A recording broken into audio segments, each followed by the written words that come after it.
നമ്മളെല്ലാവരുടെയും ലൈഫിൽ കാണുമല്ലേ കുറച്ച് എംബാരസ്ഡ് ആയിട്ടുള്ള ഒരു മൊമെന്റ്. എൻ്റെ കയ്യിൽ ഒരു പേപ്പർ കഷ്ണം കിട്ടിക്കഴിഞ്ഞാൽ അതിനെ മടക്കി തിരിച്ച് ഓടിച്ച് എന്തെങ്കിലുമൊക്കെ ഒരു ഷേപ്പ് ഉണ്ടാക്കി എടുക്കുക എന്നുള്ളത് എനിക്ക് പണ്ടേ ഉള്ളൊരു സ്വഭാവമാണ്. പക്ഷെ അതിനൊരു നല്ല പേരുണ്ടെന്നുള്ള കാര്യം എനിക്കറിയില്ലായിരുന്നു. ഞാനതിനെ പേപ്പർ ക്രാഫ്റ്റ് എന്നാണ് പറയാറ്. പക്ഷേ ഒറിഗാമി എന്നുള്ളൊരു നല്ല സ്റ്റൈലിഷ് നെയിം അതിനുണ്ട് കേട്ടോ. അത് ഞാൻ വളരെ വൈകിയാണ് അറിഞ്ഞത്. ഞാനൊരിക്കൽ എൻ്റെ കയ്യിൽ കിട്ടിയ പേപ്പർ വെച്ചിട്ട് ഒരു ബോ ഉണ്ടാക്കിയായിരുന്നു. അത് കണ്ടിട്ട് എൻ്റെ കൊളീഗ് എന്നോട് ചോദിച്ചു, നിനക്ക് ഒറിഗാമി ഒക്കെ വശമുണ്ടല്ലേന്ന്. എന്താ ഈ ഒറിഗാമി എന്ന് പറഞ്ഞ വേർഡ് തന്നെ ഞാൻ എൻ്റെ ലൈഫിൽ ആദ്യമായിട്ട് കേൾക്കുവാണ് കേട്ടോ.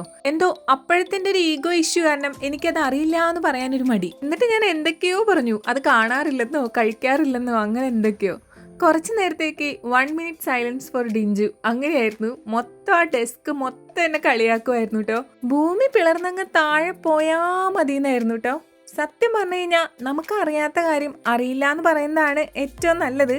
അങ്ങനെയാവുമ്പോൾ ഇങ്ങനത്തെ സിറ്റുവേഷൻസ് ഒക്കെ ഒഴിവാക്കാം. പിന്നെ ഏതൊരു പോലീസുകാരനും ഒരബദ്ധം പറ്റൂലോ അല്ലേ, അങ്ങനെ ഒരു അബദ്ധമായിരുന്നു. അതിനുശേഷം ഞാൻ ആര് പേപ്പർ വെച്ച് എന്തുണ്ടാക്കണം കണ്ടാലും ഞാൻ ചോദിക്കും, ഒറിഗാമിയൊക്കെ അറിയാല്ലേ, അങ്ങനെയൊക്കെ ചോദിച്ച് ഞാൻ വലിയ ആളാവുമായിരുന്നു. പക്ഷെ ഞാൻ ചോദിക്കുന്ന എല്ലാവർക്കും ഇതെന്താണ് സംഭവം എന്ന് അറിയായിരുന്നു. സത്യത്തിൽ എനിക്ക് മാത്രമായിരുന്നു ഇതറിയില്ലായിരുന്നു കേട്ടോ. അതെന്തായാലും പോട്ടെ. ഇപ്പം ഉണ്ടാക്കിയ ഈ ഒറിഗാമി നിങ്ങൾക്ക് ഇഷ്ടപ്പെട്ടോ?